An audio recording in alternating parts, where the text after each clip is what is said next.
Antiokers and welcome to X Antioquia Creative Talks. Kisah para Antiokers bersama Sakti aku ini bakal temenin Anda selama beberapa menit ke depan. Antiokers bertemu lagi kita di X masih di bulan Maret dan kita akhirnya kembali lagi di suasana syuting taping di gereja. Mengingat sudah lama sekali kayak kapan gitu ya. Kalau nggak salah sih sebenarnya tahun lalu juga di akhir-akhir tahun juga sebenarnya masih Zoom gitu. Tapi puji Tuhan kita bisa kembali lagi taping di gereja walaupun angkanya juga naik turun terkait COVID-19 ini, tapi semoga kita doakan yang terbaik saja untuk keadaan bangsa kita. Dan kita sudah berhasil mengundang narasumber hari ini yang pastinya akan membagikan sesuatu yang menarik buat Antiokers.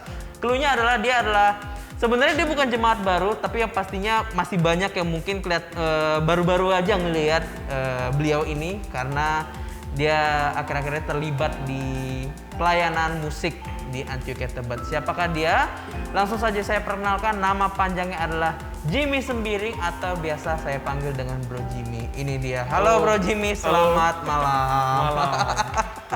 Apa kabar Bro? Sehat. Luar biasa. Ya mungkin mungkin ada yang nggak asingnya dengan Bro ini karena asing karena pakai masker ya. Karena pakai masker. Sebenarnya kan ketemu di pelayanan juga kan pakai masker ya. Bener. Malah buka masker yang jadi aneh gitu. Nah, yang buka masker, saya nggak kenal. Anyway, kita akan ngobrol banyak lebar tentang Bro Jimmy ini. Pastinya banyak yang sudah kelihatan karena Bro Jimmy ini nanti mungkin akan dijelaskan juga salah satunya pelayanan musik apa. Nah mungkin akan ketahuan tuh kenapa dia akhir-akhir ini sering kelihatan. Silakan Bro Jimmy mungkin bisa diperkenalkan nama panjang dan juga panggilannya siapa. Terus mungkin bisa dikasih tahu pelayanan di Antioquia apa saja. Silakan. Halo semuanya Antioquia apa? Antiokers. Antiokers ya. Nama saya Jimmy ya kan. Sudah menikah statusnya dan punya anak. Yeah. Saya tinggal di Pasar Minggu. Oke. Apa lagi tadi tanya? Dan pelayanan pelayanannya main bass. Main bass di Antioquia. Main bass di Antioquia. Yeah. Jadi jelas ya kenapa akhir-akhirnya sering kelihatan karena sering dikasih jadwal. Sering masuk jadwal. Iya. Pemain bass kita lagi banyak yang sibuk nih. Akhirnya Bro Jimmy jadi punya kesempatan banyak nih untuk melayani di bass. Tapi anyway terima kasih banyak sebelumnya Bro Jimmy sudah mau diundang di sini. Sama-sama. Suatu kehormatan karena cari jadwalnya Bro Jimmy ini susah banget nih kayaknya nih. Karena dia manggung sana manggung sini. Nah mungkin aku udah jadi bocorin nih kenapa ngomongin manggung sana manggung sini. Dan ini mungkin akan mengawali ini ya obrolan kita gitu ya terkait profesi dan sebagainya. Tapi sebelum masuk ke situ, seperti yang bilang tadi Bro Jimmy ini kan memang baru-baru kelihatan di jemaat Antioquia gitu ya. Karena baru melayani di Antioquia juga. Kalau boleh tahu sebenarnya asalnya dari mana? Apakah memang dari Jakarta atau dari mana? Asalnya dari Sumatera. Okay. Kalau lahir di Medan ya kan. Lahir di Medan, terus orang tua tahun 2000 pindah ke Jambi. Tahun 2000 ya kan. Jadi SD saya di Medan, SMP SMA di Jambi, kuliahnya di Jogja, sekarang di Jakarta. Tuh banyak kan? Nomaden ini. Ini sendiri atau ada bareng orang tua juga? Enggak, sendiri. Oke, berarti ini fix merantau berarti ya? Iya, fix merantau di Jakarta. Oke. Kuliah dulu ngambil jurusan? IT. Luar biasa. Dan nggak berfungsi. Bener itu nggak berfungsi Mas. IT tuh banyak ya, kalau boleh tahu. Albert Katasa juga itu IT. Dia itu komputer kalau nggak salah. Terus banyak nggak nyambung kerjanya. Jadi ya beda-beda. Cuman ya masing-masing malah sukses di jalannya masing-masing. Makanya menarik nih. Berarti kuliah IT dan sekarang berkarir band musik gitu. Oke, berarti ini merantau. Mungkin ada yang belum tahu punya adik juga di sini itu Yeskiel. Iya. Berarti Yeskiel itu jatuhnya ikut Jimmy atau sekarang iya ikut, tapi beda rumah. Cuman ikut sama-sama di Jakarta aja gitu. Oke, dia mulai bareng-bareng sama Jimmy di Jakarta saja. Selama gitu di Jakarta. Oke, I see. Oke, berarti kenapa pengen mutusin untuk merantau? Kenapa nggak di Jambi aja? Apa yang kurang di Jambi emang ya? Atau apa yang berbeda di Jambi? Apa ya? Ya berbeda udah pasti berbeda banget lah ya. Maksudnya kan Jambi juga bukan Jambi kota-kota banget gitu. Oh gitu? Iya, karena Jambi itu kan luas banget. Betul. Jadi antara rumah saya sampai ke Jambi kota itu jaraknya 6 jam, 5 jam, 6 jam.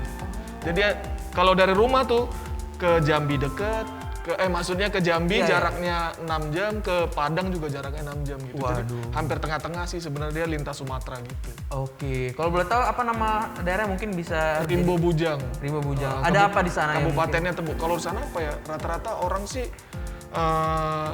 petani ya, karena apa ya, karet dan sawit kan. Wih, Itu. Rimbo Bujang. Oh. Kalau dengar-dengar sawit panas nih kayak di sana nih berarti ya. Ya begitulah. Luar biasa. Kerja berat lah intinya, nggak ada yang kantoran ya jarang lah ya, maksudnya kayak gitu.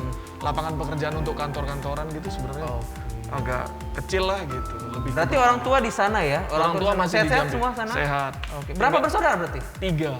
3. Jimmy yang pertama? Bukan yang kedua. Oh, kedua. Kakak yang pertama cewek di Jambi juga. Oh, di Jambi, saudara di Jambi ya. Oke. Berarti memutuskan dari Jambi merantau kuliah di Jogja dan Iya. akhirnya pindah ke Jakarta. Nah, tadi kita udah sempat ngobrolin tentang manggung-manggung dan bermusik, tapi sebenarnya spesifiknya Bro Jimmy ini sebenarnya profesinya saat ini apa sih sebenarnya ini? Mungkin bisa dijelaskan. Ya sekarang yang dijalanin, yang masih jalan tuh main musik sama dagang gitu. Oke. Dagangnya jual beli alat musik itu, yang second itu. Gitu. Oke. Menarik nih yang tentang bermusik. Iya. Pemain musik gitu ya. Apa yang terjadi kepada Bro Jimmy dari seorang yang lulusan IT memilih karir sebagai pemusik? Iya. Sebenarnya awalnya apa ya, kayak milih jurusan itu pelarian aja sih sebenarnya kalau bisa dibilang. Oke. Jadi waktu SMA tuh udah punya band gitu-gitu kan, masih hobi-hobian. Terus pas udah lulus bingung kan, karena teman-teman bandnya pada kuliah keluar gitu. Pada kuliah keluar tapi udah kayak nyari jalan sendiri-sendiri gitu, tapi di satu tempat yaitu Jogja gitu kan. Terus mikir, ini satu band pada kesana. Kalau gua yang nggak ikut kan berarti, aduh gimana nasib gitu. Iya, Sebenarnya kan iya, gitu kan, udah pasti jadi petani lah pokoknya. Kalau tinggal di Jambi udah pasti jadi petani gitu. Ya udah, gimana caranya supaya dibolehin untuk keluar gitu. Jadi ya udah bebas aja gitu. Yang penting pengen kuliah gitu. Mau bilang di musik kan, kalau orang kampung kan ibaratnya mau di musik mau jadi apa gitu, udah pasti gitu. Jadi carinya yang real aja. Apa ya, oh iya kuliah komputer, yang orang desa tahu gitu. Maksudnya orang kampung saya tahu, orang tua saya tahu kan, desa yang apa, yang IT gitu Ya, komputer paham lah gitu, nggak usah panjang lebar jelasinnya. Jadi dibolehin kayak gitu. Ya tapi Padahal selama kuliah juga ya kebanyakan ngebandnya daripada kuliahnya gitu. Yang penting kan lulus. Yang gitu. penting lulus. Yang penting lulus. artinya Itu niat, ada Iya, niat ada juga niat. sebenarnya, ada niat Walaupun juga. susah payah ya. Susah payah. Oke, berarti bisa disimpulkan selama berkuliah itu pun karena teman-teman dari Jambi juga ngerantau ke Jogja, Iya. artinya bermusik pun dari kuliah ya, udah Iya, mulai iya. kuliah gitu ya. Dari kuliah. Oke. Ya tapi masih main gitu-gitu aja lah gitu, masih seneng-seneng doang kan Mas. Oh, belum Hobi-hobi. sebagai karir gitu ya? Belum. Oke. Mulai jadi karirnya itu pada saat kapan? Kalau mulai dari jadi karir itu kayaknya semester 4 apa 5 kayaknya, kalau lupa. Maksudnya karir dalam artian musik itu udah bisa ngasih penghasilan walaupun kecil gitu. Kalau Jogja kan nggak gede-gede banget kan. Job pertama kali kapan? Wah itu berarti kuliah semester 4 apa 5 ya? 5 berarti, saya 2008 berarti 2010-an ya? Nah. 2000 ya 10 segitulah. Oke. Gimana ceritanya bisa dikasih job itu? Apakah ya itu kumpul bandnya ya, Iya, bandnya iya, dapat iya. tawarannya Iya. dan Iya. akhirnya diambil gitu ya. Oke. Apakah kalau boleh tahu itu yang band yang dulu yang Lively Band itu? Belum sampai itu. itu. Wah. Itu udah terakhir lah. Terakhir di Jogja baru bikin band itu. Oh. Baru ke Jakarta. Jadi mengakhiri kehidupan perkuliahan terbentuklah Lively Band dan akhirnya pindah ke Jakarta. Itu gitu ya. akhir-akhir kuliah lah. Maksudnya udah mau wisuda tuh udah ada bandnya. Udah itu, ada gitu. Lively Band itu ya. Jadi Dan kan- udah niat, maksudnya udah kelihatan niatnya. Oh ini serius. Gitu. Iya. Buat Antiokas yang belum tahu. Gak usah dipromo-promo. Karena sudah tidak ada ya. Iya. Anyway, kita itu dulu pemuda itu punya masih sampai sekarang itu adalah Antiok Band. Iya. Itu anggotanya nggak usah bilang saya lah, ada Joshua, ada Yosanta dan sebagainya. Dan Lively Band itu menjadi patokan kita kadang-kadang, Bro. Kalian kan punya photoshoot yang baju pink itu kan? Dan kepalanya botak-botak itu. Dulu kamu masuknya botak, itu kenapa? Jadi dulu konsep band kalian itu kan botak kan, sehingga dengan kami pun yang tahu Lively Band gampang itu gitu ya? gampang dan menerima ketika kalian datang ke, kalau nggak salah bareng vokalis juga ya, berdua ya. Vokalis juga dulu ke gereja di sini. Gereja di sini juga ya, Iya, Stefan ya, Iya, Stefan Stefan. Bruno Stefan. Iya. Nah, apa alasan kalian dengan konsep ngeband semuanya digundulin gitu? Sebenarnya gampang aja sih, gimana caranya di antara 1000 banyaknya band, ketika orang ngelihat kamu langsung apa ya, langsung ingat, langsung norak gitu, intinya pokoknya norak aja gitu. Gak usah berusaha banget jadi yang terbaik, tapi Enggak. jadi yang berbeda gitu. Yoi. dan itulah keunikan Iya. ya itu ya, maksudnya industri musik memang Kejam perlu sih, ya. kejam sebenarnya. Kejam, dan tapi memang ya perlu seperti itu dan Iya, harus diusahakan perlu, seperti iya, itu. Bro, Jimmy tadi udah ngebahas tentang job pertama kali dan gimana ceritanya bisa mulai untuk berpenghasilan melalui musik gitu ya. Tapi kalau boleh tahu, apa yang bikin Bro Jimmy pertama kali kesentuh dan senang dengan musik? Apa ya? Oh, ini kali ya, apa ya, basic awalnya main musik kan sebenarnya dari gereja.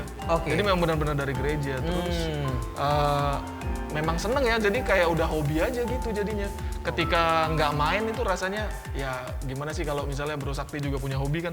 Ketika nggak dimainin kan rasanya ada yang ganjel kan gitu. Gitu aja sih sebenarnya. Berarti Bro Jimmy ini sebetulnya juga pelayanan pertama kali Di gereja. di gereja gitu Dan ya? belajar latihan semua di gereja. Di Jambi. Heeh. Di Jambi. Oke. Mulai kelas berapa itu bermain musik? SMP kelas 3 berarti ya. SMP kelas 3 ya. Yang pertama kali ngajarin? Nggak ada yang ngajarin, jadi main gitar. Oke. Iya, biasa. Maksudnya tongkrongan lah, ada tongkrongan orang bisa main gitar gitu. Terus lihat orang-orang pelayanan di gereja kan. Karena kan kalau di gereja kecil kan kadang cuma ada gitar, bass gitu-gitu doang kan. Nah, Oh. belajar udah seperti itu aja. Dari gereja belajar akhirnya kembang sampai sekarang gitu. Tapi memang harus diakui bahwa gereja itu Wah, luar biasa sih efeknya untuk skill musik kita ya. Saya itu dari Medan itu yang mungkin bisa dikatakan belum terlalu aktif gereja gitu ya. Main gitarnya cuma di sekolah segala macam. Ketika di gereja ternyata kita newbie semua ya. banyak yang jago-jago ya. Banyak yang jago-jago, luar biasa. Anyway Bro Jimmy, aku pengen nanya gitu ya. Balik lagi soal karir gitu. Perjalanan karir Bro Jimmy sampai saat ini gitu. Mengingat tadi Bro Jimmy sempat bahas tentang keluarga, bagaimana stereotipnya ketika kita ngambil kuliah musik itu kayak mau jadi apa gitu. Nah sekarang profesinya gitu, profesi menjadi seorang musisi gitu. Mengingat seorang musisi membutuhkan apa ya, popularitas atau mungkin ya seperti yang Bro Jimmy bilang juga, dunia entertainment itu ya, entertainment lah kurang lebih itu kan kejamnya bukan main gitu. Kita bukan yang penghasilan tetap dan sebagainya gitu. Gimana sih perjalanan karir Bro Jimmy itu yang bisa diceritakan gitu sampai sekarang ini? Apa ya? Mungkin lebih ke manajemen musiknya kali ya. Oke. Maksudnya kan kalau kita udah menetapkan musik jadi apa ya?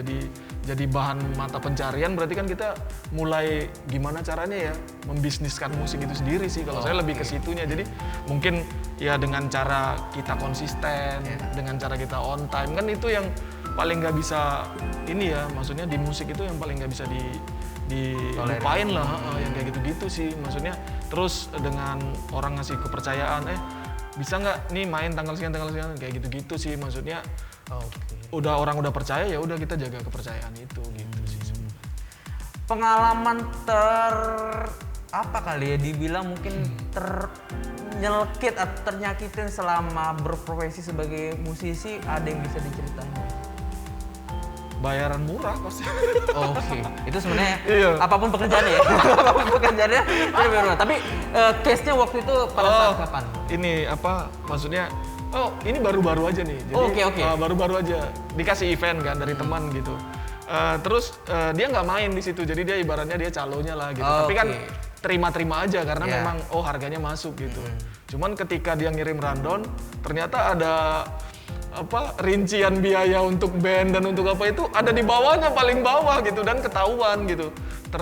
Dan dihitung-hitung ngelihat itu, aduh itu jauh banget gitu. Maksudnya ini kan teman gitu, maksudnya kayak kita ngasih ke teman kan, yaudah terserah mau ngasih berapa deh gitu kan. Tapi ini jauh banget gitu. dan banget jauhnya, harganya parah gitu ternyata. Wah, maksudnya dicaloin sampai segitunya. Iya, gitu. iya. Sebenarnya sih ikhlas aja kalau nggak kelihatan kan, karena udah sesuai juga kok sama apa yang kita. Lo main biasa berapa gitu. Iya. Cuman ketika ngelihat yang begitu tuh, waduh, pegel gitu. Kok kita yang kerja dia lebih berapa kali lipat gitu. Iya. Lagian ya gimana ya, dokumen itu tolong lah. Tolong lah, jangan diliatin lah ya. Tolong. Boleh sedikit, tapi dirahasiakan gitu. Mungkin dia juga nggak tahu sih, karena kan randonnya di atas, beberapa lembar lagi di bawah. Gitu. Oke, nggak sengaja. Iseng-iseng gitu. dong kan, kan biasanya dia kok di scroll masih bisa nih kan. Oh, Lihat iya, set, iya, iya. wah, Kelepas keluar kali ya. semua lah tuh rinciannya. Iya. Tapi pastinya itu kejadian ya itu ya, yang kelihatan mungkin sekali kali ya yang kejadian itu. Kalau ya. yang gitu-gitu mah sebenarnya sering lah. Oke. Tapi yang kebaca itu gitu. Tapi Yang kalau kali. misalnya yang lain-lain biasanya ketahuan dari yang ngasih event kan. Oke. Karena kan kita ketemu langsung sama yang ngasih event. Harganya kemarin segini ya, dia nyeplos gitu, nggak tahu kalau misalnya dia ngubungin ke teman gitu kan. Iya. Dari teman kan ngasih segini-segini. Gitu. Sering kejadian sih yang kayak gitu-gitu. Ternyata dia bayarnya langsung ke player gitu kan. Oh. Nah itu kan jadi kita kaget lah. Kemarin perasaan cuma segini tapi kan ini banyak banget Iya, gitu. iya. Sedangkan harusnya dia membayarnya ke yang perantara kan kayak gitu-gitu. Ya udah cukup banyak. Udah makan lumrah yang lah gitu. yang gitu-gitu. Tapi pengalaman menyenangkan ketika berprofesi sebagai musisi apa? Apa ya? Oh banyak ketemu orang-orang hebat sih. Oh, oke. Iya. Maksudnya kalau main musik itu kita serius, ada aja kayak jalurnya. Misalnya dulu saya sempat juga kantoran kan, kayak misalnya ketemu Ibu Susi itu kayaknya nggak mungkin deh kalau dari jalur saya gitu. Saya main kemarin di rumah Ibu Susi gitu, diundang dengan naik pesawatnya Bu Susi dari sini nih Halim ke Susian rumahnya berarti ya. Pangandaran. Iya. Sempat beberapa petinggi-petinggi lah kayak gitu-gitu. Terus ketemu musisi-musisi gede, kadang collab kan yang kayak gitu. Ya secara nggak sengaja di acara yang sama gitu. Misalnya nanti bintang tamunya ini nih gitu, si siapa Kakak Sleng dan lain-lain gitu-gitu sih. Ketemunya orang-orang yang begituan. Iya. Main sama Via Valen kan hal-hal yang aneh kan yang harusnya nggak mungkin sih gitu. Cuman dari musik itu kayak punya jalur sendiri aja ketemu orang-orang yang begitu gitu. Dan tanpa meng-underestimate yang kerja kantoran bahwa ya inilah salah satu kesempatan yang ditawarkan ketika kita menjadi profesi sebagai musisi gitu ya. Dan akhirnya dari musik lah pengalaman-pengalaman seperti ini bisa dapat gitu ya. Bro Jimmy, aku pengen ngebahas gitu bahwa role Bro Jimmy sendiri kan sebenarnya dalam band itu yang ku tahu bass ya, main bass gitu ya. Berarti bisa main bass itu di gereja waktu itu ya. Dan akhirnya diajaklah sama teman-teman musik itu. Ketemu sama teman-teman musik itu gimana? Karena yang aku tahu pasti ini kan bukan band gereja yang ngajak nih. Gimana ceritanya bisa connect nih? Itu dari mana awal? Dari teman-teman kuliah. Oke. Komunitas musik kan. Biasanya kan di kampus-kampus kan ada kan komunitas musik. Ya. Gabung-gabung gitu. Terus ketika main nanti misalnya dulu awalnya sih nggak langsung dari satu komunitas gitu. Ketika nggak cocok ya ketika kita udah main di sana, ngelihat sana ada pemain lagi dihubungin gitu. Gabung-gabung gitu-gitu aja sih. Dan akhirnya kekumpul lah kalian kalau nggak salah yang pertama itu Lively Band lah ya, berempat gitu ya. Yang ku tahu band pertamanya Bro Jimmy itu sudah cukup bisa dikatakan lah ya sering terlibat dalam beberapa gig gitu ya. Salah satu yang aku tahu kalau nggak salah pernah ikutan ditawarkan muncul di TV swasta gitu ya, kurang lebih seperti itu. Nah aku pengen nanya lebih lagi nih soal pasti banyak yang penasaran gitu. Sebenarnya berkarir as pemusik itu apa aja sih yang mesti dihajar gitu ataupun apa yang harus dilewati supaya bisa sampai di mungkin nggak top banget tapi at least melewati fase-fase sulit itu gitu. Dari band yang mungkin belum ada label atau mungkin nggak tahu nih mau dibawa kemana gitu. Gimana sih cara kalian untuk melanjutin ke tahap yang lebih lagi? Yang sudah yang saya lewatin ya, yang pertama tuh pasti kalau punya band tuh harus punya lagu. Oke. Ya kan? Maksudnya itu kan bahan. Jadi bahan orang semua harus punya bahan untuk jadi sesuatu kan. Oke. Nah, itu. Yang kedua gimana caranya kita tetap maksudnya gimana caranya kita tetap jalan bandnya gitu, supaya nggak mandek. Nah kita kemarin ngakalinnya gampang sih sebenarnya. Jadi kalau di karya itu kan ketika kita belum terkenal kan lagu kita nggak jadi apa-apa gitu. Betul. Walaupun didengerin orang nggak jadi apa-apa gitu kan. Realistis ya. Nah nggak bisa ngasilin dong, iya kan. Jadi untuk ngakalin itu kita mainnya di kafe gitu. Jadi tetap ada yang nggak dapat duit, ada yang dapat duit, jadi tetap bisa jalan bandnya gitu. Dan usahakan itu tetap satu band, jangan mecah.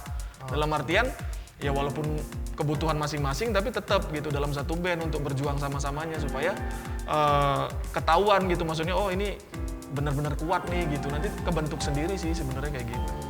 Sepertinya kedengarannya hampir semua kayak Bro Jimmy ya, semua band-band baru gitu yang pengen terbentuk itu selalu sering banget dimulai dari kafe gitu. Iya. Apakah ada alasan tersendiri kenapa kafe menjadi jawabannya, bukan mungkin gig lain gitu? Kenapa kafe gitu? Apa ya? Sebenarnya kalau nggak hanya kafe sih sebenarnya, tergantung kita milih jalurnya. Kalau ada juga orang yang males ribet gitu, males ribet dalam artian ngulik lagu orang gitu, males kan, jadi nggak mau main di kafe gitu.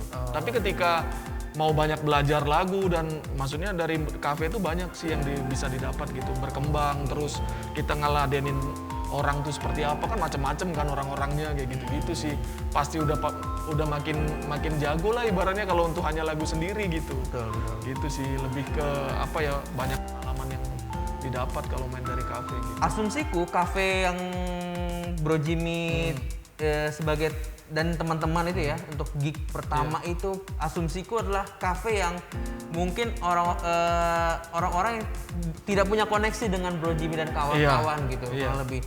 Boleh diceritain nggak sih struggle untuk mencapai, pasti kan ada penolakan, oh kafe ini nggak mengundang, kafe ini nggak mengundang, atau gimana jalur bisa masuk ke kafe itu gitu? Kalian menawarkan diri atau memang ada kesempatan diundang gitu? Biasanya sih menawarkan diri, tapi sebelum kita masuk ke sana kita lihat dulu nih kafenya konsepnya gimana, cocok nggak sama band kita gitu. Jadi kalau konsepnya udah sama tuh gampang banget untuk masuk ke mereka karena sesuai, kita udah tahu apa kebutuhan mereka kan. Kebutuhan mereka, gue pengennya band yang aliran gini dong, yang lagu-lagunya yang repertoarnya begini-begini gitu. Nah kita bisa gitu ketika datang ke situ udah gampang gitu. Tapi kalau misalnya basic kita juga beda sama tempat, itu nggak bakalan nyambung gitu. Udah pasti ditolak, udah pasti. Cara tahu pertama kali untuk tahu bahwa kita nyambung dengan mereka gimana sih? Lihat aja konsep kafenya sih, kan ada ada yang bar, ada lounge, terus ada macam-macam kan, hotel juga. Ada yang cuman hotel yang cuman butuh bunyi doang kan sebenarnya. Iya kan, yang penting mainnya lama gitu kan. Gitu doang ada. Ada yang harus urakan mainnya gitu. Kalau bar-bar kan bar bule tuh rata-rata di Jakarta. Kayak gitu. Dan pastinya kafe itu menjadi satu tempat yang atau ya start awal dan mungkin bisa dijadikan sesuatu yang konsisten untuk dilakukan sampai kita bisa mengenalkan musik kita lebih luas lagi gitu kan. Di titik apa Bro Jimmy dan kawan-kawan merasa bahwa oh ini nih kayaknya kita udah mulai naik tingkat nih dari kafe ke level yang lebih lagi gitu? Di titik apa sih? Titiknya apa ya, bingung juga sih sebenarnya kalau titiknya. Kalau boleh tahu setelah kafe ada gig apa lagi yang pernah didapat setelah kafe gitu? Apakah wedding dulu atau mungkin acara-acara musik gitu? Biasanya kan kayaknya ada event-event musik gitu yang ngundang-ngundang band indie gitu. Biasanya sih kalau kafe tuh kaitannya ke event sama ke wedding. Itu kaitannya tuh yang kayak gitu-gitu tuh. Kalau indie biasanya dia beda kan, lebih ke opening artis. Biasanya begitu tuh. Kalau kita masih mulai-mulai itu biasanya opening, misalnya ada band besar main terus kita main kayak gitu. Nanti lama-lama lagu kita udah dikenal, baru kita bisa jadi guest star-nya kan. Kayak gitu. Jadi tetap beda sih musisi kafe sama indie tuh, jalurnya agak beda gitu. Memang agak susah untuk apa ya, untuk nyatuin tuh agak susah gitu, karena orang yang udah terjun ke kafe rata-rata ke indinya tuh bisa kurang gitu, udah pasti. Karena dia udah keenakan nyari duit kan. Sedangkan yang indie kan nggak belum dapat duit kalau belum terkenal kan gitu. Tapi kalau kita di indinya udah jadi, ya itu bakal panjang kan, ibaratnya karya lu udah diterima sama siapa-siapa. Ketika lagu itu masih ada, ya kita masih tetap dapat duit. Kalau kayak sekarang kan bisa masukin Spotify dan lain-lain kan, di YouTube juga gitu-gitu. Sekarang enak banget. Enak banget sebenarnya, medianya udah banyak. Cuman ya itu makin banyak saingannya kan, karena semua orang udah bisa menggunakan media itu gitu. Kalau boleh tahu, ini koreksi ya, mungkin ada juga orang-orang yang mungkin sama seperti personal saya gitu ya, yang menganggap bahwa indie adalah band yang tidak punya label. Koreksi apa persepsi itu gitu ya. Kalau yang aku tahu, kafe tadi kan juga baru merintis gitu kan. Band kafe itu adalah band yang baru merintis. Sedangkan band ini adalah band yang tidak punya label. Boleh kasih perbedaan yang signifikan nggak sih antara band kafe dengan band indie? yang paling kelihatan itu kalau band indie udah pasti punya karya kan. Oke. Itu punya karya. Kalau band cafe yang digedekan bukan karyanya gitu, maksudnya dia nggak perlu pakai karya. Yang penting dia bisa niruin lagu-lagu yang biasa dinyanyikan, itu udah bisa jadi band cafe gitu. Tapi kalau indie kan harus punya lagu gitu. Gitu. Jadi ya hasilnya sih sebenarnya. Iya. Makanya banyak band cafe itu yang identik dengan tribut. Iya, lebih ke situnya bukan ke lagunya sendiri kan. Gitu. Ya walaupun sebenarnya secara konsep mereka juga bisa jadi Bisa tanpa jadi label juga ya. Iya, bisa jadi mereka juga punya lagu, tapi yang dibesarkan udah pasti bukan dari karyanya gitu, tapi dari kehebatan mereka mungkin main atau apa, lebih banyak repertoire lagunya gitu-gitu. Nah, channelku aku pengen ambil sampel gitu ya ke wedding misalnya gitu. Ini di luar daripada relasi gitu kan, pasti kan ada relasi juga yang wah gue wedding nih ngisi dong band lu berapa gitu karena kan sama-sama temen gitu. Tapi boleh cerita nggak sih momen terasing gitu ya bahwa ada orang yang pengen nikah tahu-tahu pakai bandnya itu home band mereka itu bandnya Jimmy gitu, itu pada saat kapan sih waktu itu? Sering sih sebenarnya yang kayak gitu-gitu. Maksudnya karena dia biasanya kayak gitu-gitu tuh dia nonton kita sih sebenarnya. Jadi di suatu kafe ketemu nih, terus dia ada orang yang memang niat banget nyari band untuk weddingannya gitu. Iya. Ada juga. Kadang tuh bertolak belakang dengan lagu-lagu wedding. Ada yang bilang, pokoknya pas gua ntar nikahan lu nyanyinya yang seperti di kafe ya gitu. Kan kadang lagu Patah Hati, lagu yang lain-lain kan maksudnya nggak nyambung. Tapi dari si pihak yang nikahnya pengen begitu, ada yang sampai begitu. Jadi aneh ya sebenarnya. Lagu putus Patah Hati dinyanyiin di tempat wedding gitu. Jadi nggak seneng gitu. Tapi mungkin bener mundur pengantinnya mungkin tuh spesial karena Iya. mungkin momen mereka Momen kali mereka, ya. iya. Jadi mereka kayak udah bodo amat lah, yang penting gua seneng gitu ketika yang bingung mertuanya. Aneh. Ini kok nyanyi lagu gini. lagunya kok gini gitu. Sering gitu ya. Berarti ketika kita mendengar ada satu home band yang menyanyikan lagu Patah Hati, ya aku sering dengar. Itu lazim berarti ya. Iya, lazim. Dan biasanya itu di request sama pengantinnya Iya, gitu ya. iya. Sebenarnya kita juga sering sih ngarahin, ini kan lagu Patah Hati nggak apa-apa, dinyanyiin aja gitu. Memang merekanya yang minta kayak gitu. Karena konsepnya mereka pengen band yang mereka bawa ini sama persis dengan apa yang mereka lihat waktu di kafe. Iya, yang begitu. Aneh. Luar biasa. Tapi so far masih happy lah dengan profesi Bro Jimmy ya. Dan kita perlu orang-orang seperti Bro Jimmy karena pengalaman-pengalaman luar biasa.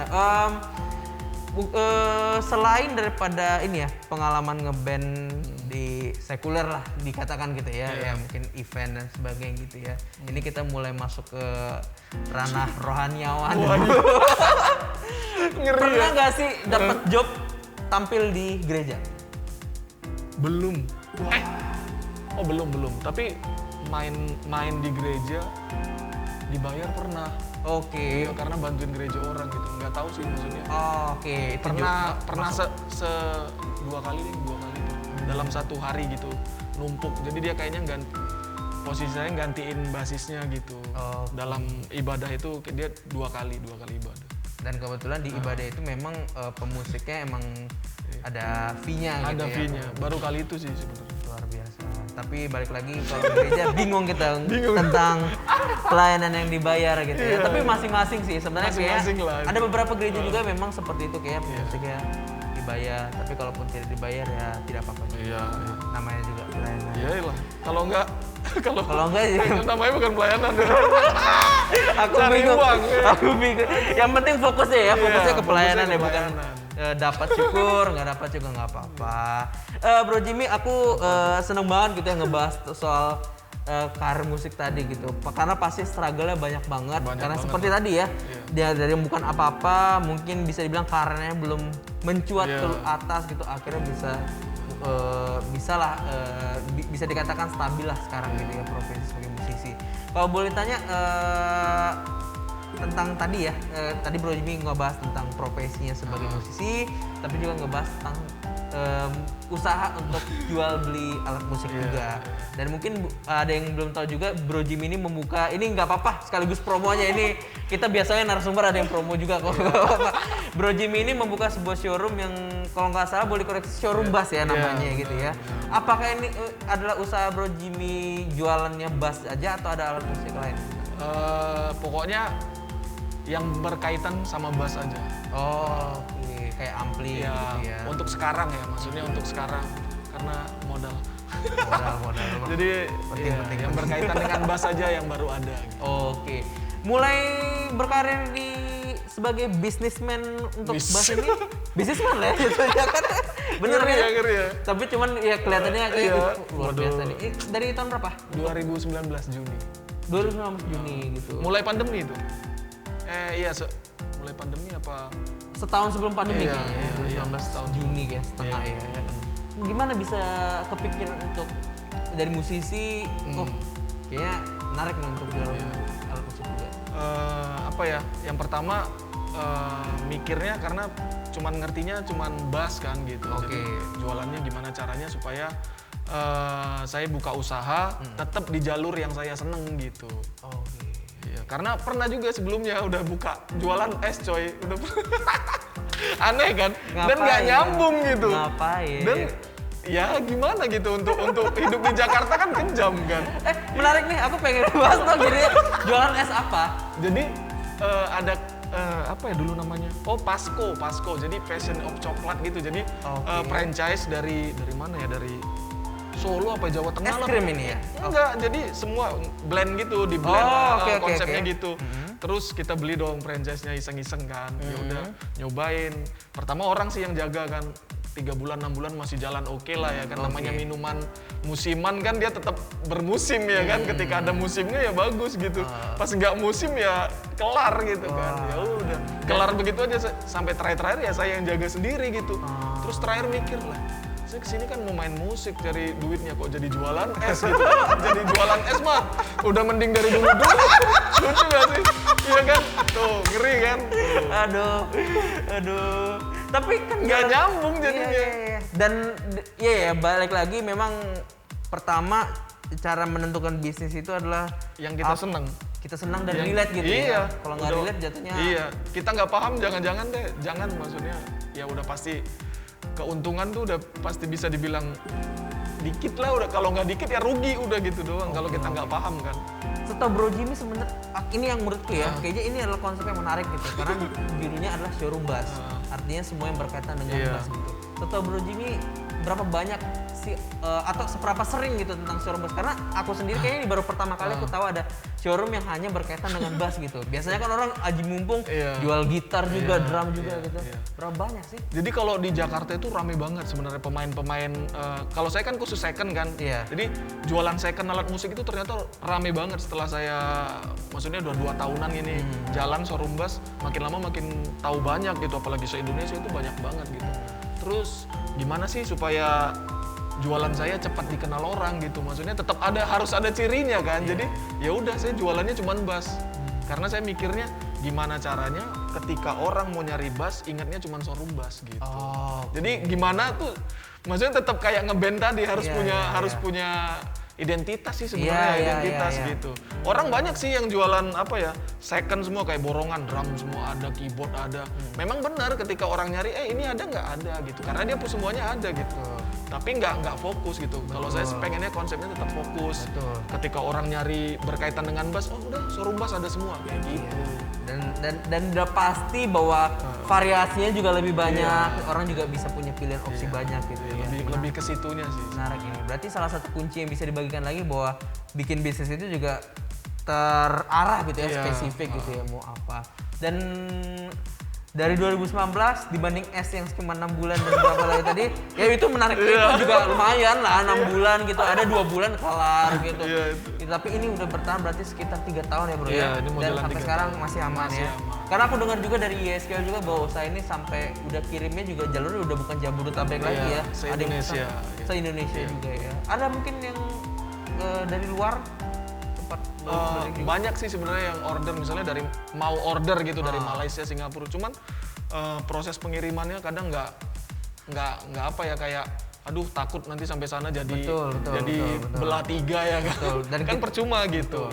Dan kita jatuhnya juga usahanya masih Bro Jimmy sendiri dan ya jatuhnya keluarga ya, Iya, usaha keluarga ya. Belum ada yang karyawan dan lain. Karena kan ini masih rumahan sebenarnya. Betul, Jadi betul. punya space kosong ya udah diisi gitu. Dan ketakutan kita ketika harus berurusan dengan apa ya jatuhnya mungkin bea cukai dan Iya, sebagainya, bea cukai dan hukum-hukumnya juga kita banyak yang belum Makanya, iya. paham, jadi nggak ngambil resiko lah Iya. kalau lebih seperti itu. Ya semoga usahanya bisa Amin. mancanegara sampai dibeli sama siapa ya?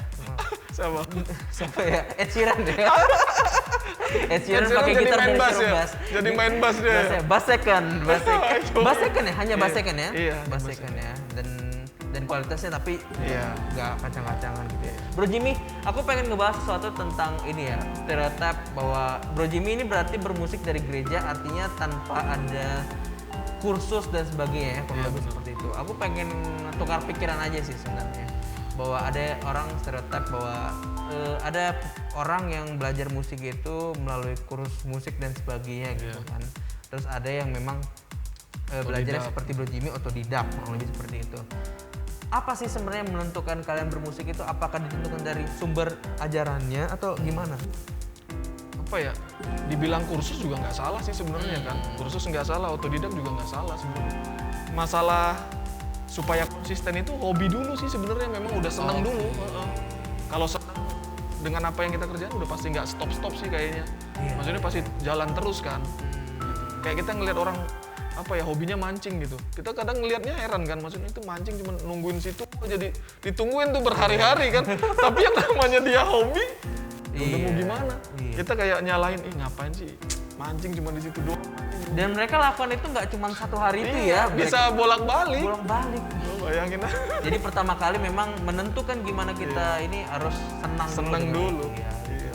Jadi mungkin karena kita kan percaya juga bahwa banyak anak-anak remaja muda yang mungkin pengen melayani juga atau Iya. mungkin pengen belajar musik dan sebagainya, kuncinya apa ya? Satu ya senang dulu gitu. Iya, senang. Jangan mikirin bahwa kita pengen jago best Iya. dari orang, tapi ya cari apa sih yang kita passion kurang lebih Benar. seperti itu. Bro Jimmy ada sempat ini nggak sih kayak nggak apa namanya ya, penghasilan yang didapat karena membimbing seseorang untuk belajar bermusik? Nggak ada. Belum pernah ya? Nggak ada. Belum pernah. Gak apa-apa, nanti kesempatan di gereja tapi gratis. boleh. Nanti belajar. Karena Bro Jimmy ini luar biasa nih. Saya pertama kali main sama Bro Jimmy itu kita di doa ya waktu itu ya. Iya. Dan dia main bass tanpa monitor, luar biasa. Makanya ini nggak bisa diragukan dan hasilnya bagus. Oh iya. Gimana lagi pakai monitor ya? Aduh, luar biasa. Bro Jimmy, sebelum kita tutup mungkin aku pengen nanya pertanyaan terakhir sebelum kita masuk ke closing statement gitu ya. Kiat-kiat Bro Jimmy untuk Antiochers gitu, mungkin untuk pelayan musik ya, khususnya pelayan musik. Gimana sih kuncinya dalam ini persepsi dari Bro Jimmy sendiri sebagai pelayan gitu ya, untuk kemajuan dalam pelayanan kita gitu sebagai musik, apa sih kiat-kiat yang perlu kita punya gitu? Untuk Antioquia ya. Iya, untuk Antiochers. Kalau apa ya? Konsisten sih sama selalu ngutamain ya, maksudnya buat gereja itu kan sebenarnya bukan pelayanan yang main-main ya. Oke. Dan itu tuh banyak kayak apa ya, banyak tantangan sih sebenarnya. Saya juga sering kejadian gitu. Apalagi kalau job-job itu kan hari Minggu, hari Sabtu, dan itu tuh sangat bertentangan sama ibadah kan. Nah itu tuh kadang tuh memang hati kecil, ini job nih, dapat duit nih, ya kan. Jadi kita korbankan pelayanan dan lain-lain kayak gitu-gitu sih. Cuman saya selalu sering, maksudnya, wah udah saya harus ke gereja gitu. Maksudnya nganggapnya gampang aja sih sebenarnya. Udahlah utamakan aja dulu Tuhan gitu. Cuman toh hari Minggu doang kan kadang gitu. Yang lain ya ngikut aja nanti gitu. Mulai kayak ke situnya sih kalau saya pribadi. Dan bisa jadi memang kelihatan klise kita untuk mengatakannya, dan mungkin bisa jadi sebuah apa ya, kadang-kadang pun ya perdebatan. Iya, itu Apalagi perdebatan. karir kita di Iya, situ gitu kan. Apalagi yang ngutamain di situ tuh kalau dipikir-pikir kan. Cuman ya udah mau gimana gitu. Iya. Tapi ya yang paling penting gimana cara kita ngebagi waktu dan konsisten ya dalam pelayanan kita. Bro Jimmy, kita udah ngebahas banyak dan aku harap semoga apa yang kita obrolin ini pastinya juga bisa ngasih inspirasi buat Antiochers tentang bermusik dan sebagainya. Ini pertama kali banyak musisi-musisi hebat di Antioquia. Banyak sekali, Bapak Rafa Lantang, Bapak Joshua Lengke, tapi yang benar-benar hidup dari musik Bro Jimmy yang baru. Nekat ya. Nekat dan berhasil, luar biasa, luar biasa. Ini contoh yang selalu dipakai ini buat orang apa ya? Buat orang-orang kita bahwa gak peduli apapun pekerjaan kita 9 to 5 atau apa segala macam, ketika kita senang dengan itu konsisten pasti berhasil. Bro Jimmy, sebelum kita tutup dengan doa, biasanya kita akan selalu kasih sesi closing statement kepada narasumber kita. Closing statementnya itu simpel sih, maksudnya nggak usah yang tapi kalau mau yang benar-benar inspiratif banget juga nggak apa-apa. Yang pasti ada nggak sih dari apa yang kita obrolkan pada malam hari ini gitu, yang ingin di-share ke Antiokers, apa pesannya ke Antiokers, atau mungkin ingin meminta dukungan terkait apapun segala macam, monggo, waktu dan tepat saya persilakan. Apa ya? Mungkin ngingetin sih buat kita semua, buat saya juga kan, kalau pelayanan itu diutamakan, ya kan, pelayanan jangan nolak-nolak lah, yang namanya dikasih jadwal itu mungkin ya, maksudnya itu tuh pembelajaran juga buat saya. Yang ngebangun kita itu sebenarnya dari situ gitu, pelayanan. Ya jangan jauh-jauh dari gereja lah, itu yang utama. Itu yang utama. Sisanya nanti udah pasti nyusul. Jangan khawatir lah pokoknya. Luar biasa. Gitu. Utamakan pelayanan, karena ketika kita mengutamakan pelayanan dan mencoba untuk menyimpan yang lain menyimpan yang lain ke belakang dulu, pasti nanti juga bisa ngikut. Iya, udah pasti nyusul. Biasa. Bro Jimmy, terima kasih banyak. Makasih. Aku senang banget bisa ngobrol-ngobrol bersama Bro Jimmy, karena waktu pertama kali Bro Jimmy mendapatkan pengumuman untuk diundang di sini sempat shock juga. Dia bilang, aduh ngebahas apa ya, panjang bro. Ada juga yang mau diomongin ya. Bisa kita bedah. Dan sebelum kita tutup, Bro Jimmy, izinkan saya untuk menutup program kita dengan doa. Saya akan mendoakan program ini, mendoakan Bro Jimmy dan Sis Cherry juga yang baru saja melahirkan anak pertama. Sehat-sehat terus buat istri dan anak juga. Dan saya akan mendoakan Antiokers yang menonton pada malam hari ini. Mari Antiokers, kita bersatu di dalam doa. Mengucap syukur Tuhan Yesus untuk hari ini, karena kami boleh berkumpul di tempat ini semua karena kemurahan dan kebaikan-Mu. Mengucap syukur juga bahwa kami boleh berhasil melaksanakan program X hari ini bersama Bro Jimmy dengan baik. Ini semua juga karena Tuhan, dan biarlah semua ini boleh menjadi hormat kemuliaan nama Tuhan saja. Kami berdoa Tuhan Yesus untuk Bro Jimmy dan keluarga, ada Sis Cherry dan juga Tuhan, dan juga anaknya Bapak. Kami berdoa supaya keluarga ini selalu Engkau berkati dalam pelayanan ataupun pekerjaan mereka. Berdoa untuk Yeskiel dan keluarga besar dari Bro Jimmy juga Tuhan Yesus. Dimanapun mereka berada, kesehatan mereka, rezeki mereka Engkau tambahkan. Terima kasih Tuhan. Engkau berkati juga Tuhan Yesus Antiokers yang mendengarkan pada hari ini. Mereka telah melalui hari mereka dengan cukup baik dan sangat baik. Dan biarlah mereka boleh beristirahat pada malam hari dengan baik. Dan besok boleh kembali bangun dengan stamina dan semangat yang baru pada Tuhan. Berdoa juga untuk seluruh tim Antiochia Craft Talks yang telah terlibat pada hari ini. Kau berkati setiap pelayanan kami lebih dan lebih lagi. Terima kasih Tuhan, kami ucap syukur di dalam nama Tuhan Yesus. Kami telah berdoa, haleluya, amin. Bro Jimmy, terima kasih sekali lagi. Tos dulu Bro Jimmy, luar biasa, nice talk, good talk. Dan semoga kita bisa ketemu lagi di pelayanan berikutnya. Kalau nggak salah di jadwal sih minggu ketiga ya.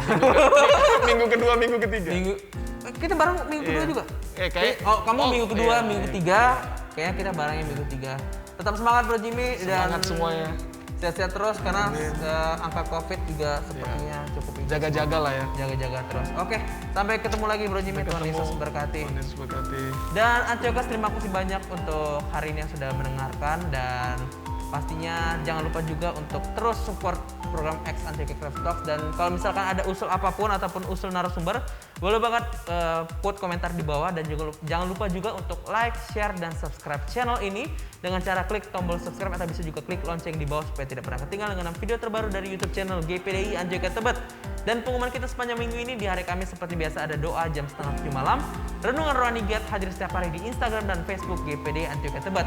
Dan ibadah raya kita, ibadah pertama pukul 8 pagi, ibadah kedua pukul 11 siang, dan ibadah ketiga pukul 5 sore. Dan pastinya program kita X Antiochia Creative Talks hadir setiap hari Selasa pukul 8 malam. Salam sehat selalu, ikuti selalu peraturan pemerintah, tetap berdoa, dan ikuti selalu informasi GPDI Antiochia Tebet melalui sosial media ataupun WhatsApp grup jemaat. Kalau gitu Sakti, aku ini signing out. Thank you so much for listening. God bless you all and bye-bye.